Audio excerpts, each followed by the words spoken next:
Before you click away, this is absolutely real, not clickbait. This is something that actually is happening right now. Akio Yoku had a 20-minute discussion about Dragon Ball and its future, plus a little bit about him, and that is what this video is about. It's about the future of Dragon Ball in 2025, and there are some huge things in here that are legitimate. I have a source. I'm gonna leave a link to it in the description below. Go ahead and check it out, guys, because this is huge. This talks about the future of Dragon Ball, what's coming next. But before I jump into this interview, let me know in the comment section below, guys, what you want next out of Dragon Ball. After Dragon Ball Daima, what is the sole thing that you would love for Dragon Ball to give you?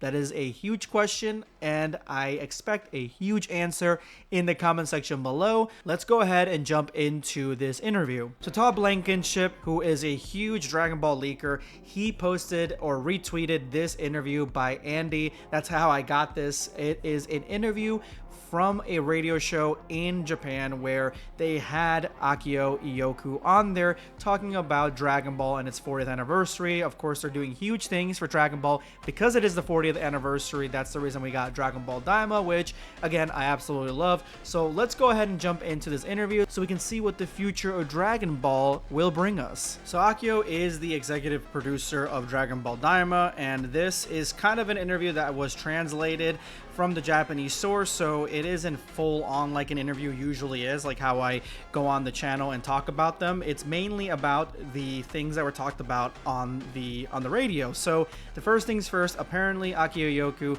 is also involved in projects like the video games and stuff about how the story for Dragon Ball is going to proceed forward. And remember, Akio is a huge Dragon Ball fanatic, so he is the guy that is really going to get Dragon Ball in the right course now that we really only have him to rely on and Toyotaro. He talks about how his favorite two characters are Piccolo and Karin, which I can see everybody accepting the Piccolo thing. To me, having Karin as your favorite character says a lot about you. It says that you like nice chill guys that just relax in the tower and grow some beans for you to eat whenever you get hurt.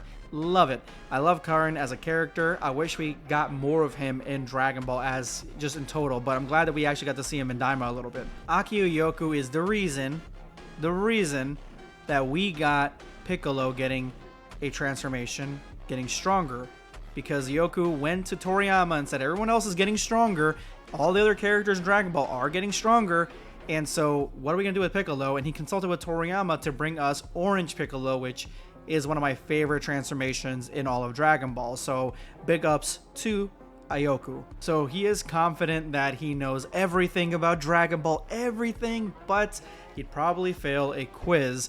Honestly, a lot of us are the same way. I breathe Dragon Ball daily, literally daily, and I would probably still fail a quiz. I feel like the only person that would pass a complete Dragon Ball quiz is probably Geekdom, honestly. They talked about Penguin Village and Dr. Slump for a little bit. I guess there has been a rumor that the Penguin Village is a model of Akira Toriyama's hometown, and I guess I don't see how that would relate to. I don't know how that would be realistic, to be honest with you. I don't know how that would relate to real world. It doesn't seem that way, and Yoku doesn't really know much about it, but I mean, I guess there is some evidence, so he doesn't really know too much about that. Yoku loves how crazy the fandom for Dragon Ball is abroad, and he was asked about it and what is the main cosplay he usually notices when he goes to these conventions. He's been to a lot of events outside of Japan. Again, kudos to him for reaching out abroad because Dragon Ball is global. It is a global work, and he says he mainly sees people either dressed as Goku or wearing Goku's gi or dressed as Master Roshi, which is one that I see like all the time actually. He was asked about the video games and why it takes a while to make new Dragon Ball video games, and he says it takes a while.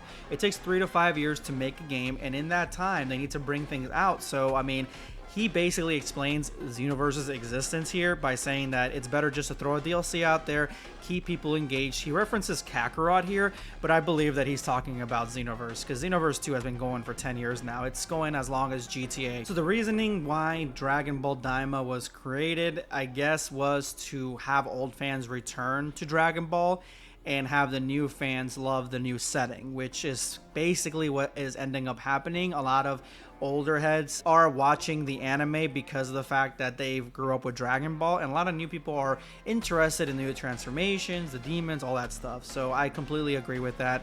Another question here, apparently there is a secret meaning behind some of the characters in the episode titles.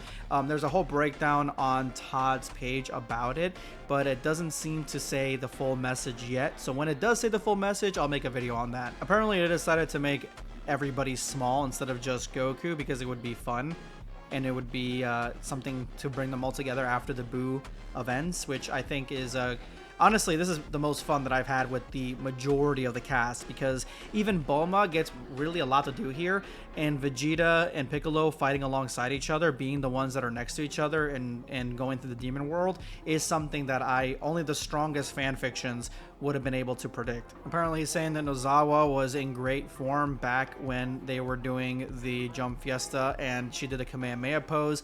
Apparently all the fans really loved it. I saw some pictures of it and she looked like she was having a great time. Now he cannot talk about the final episode of Dragon Ball Daima or how long it will go on. I'm thinking it's probably going to be about an hour because of all the things they have to go through, but honestly, I'm just loving the adventure right now, and I can't wait to see what that ending looks like. Alright, this is the question you guys all been waiting for. They asked him about movies and games, announcements for these things in 2025, if we're going to be seeing any of it, and he says there may be some announcements coming this year, which to me mean that there are. I feel like if there was nothing, then he would have said no, because they're not going to lie to you. May means that it's a possibility that it's probably 90% sure there's going to be coming something new, but I don't think it's going to be a game because Sparking Zero literally just dropped.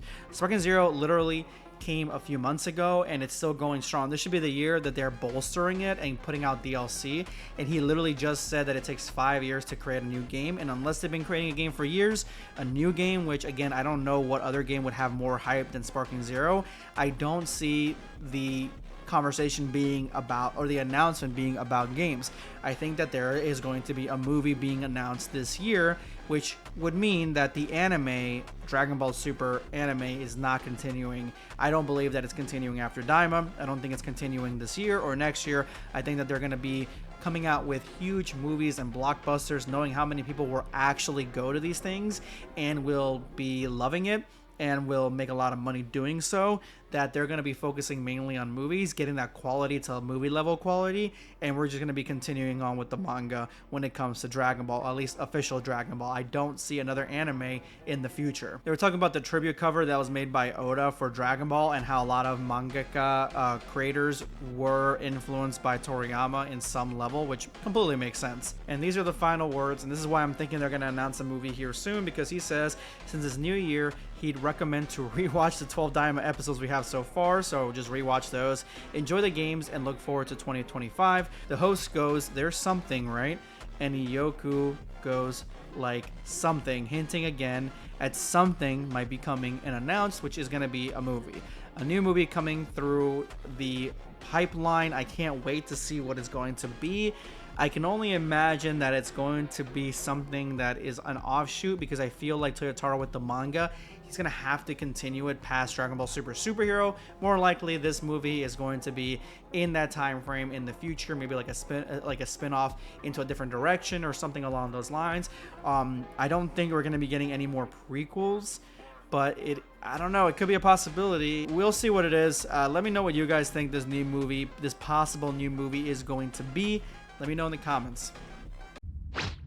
Subscribe for more content. Or perish.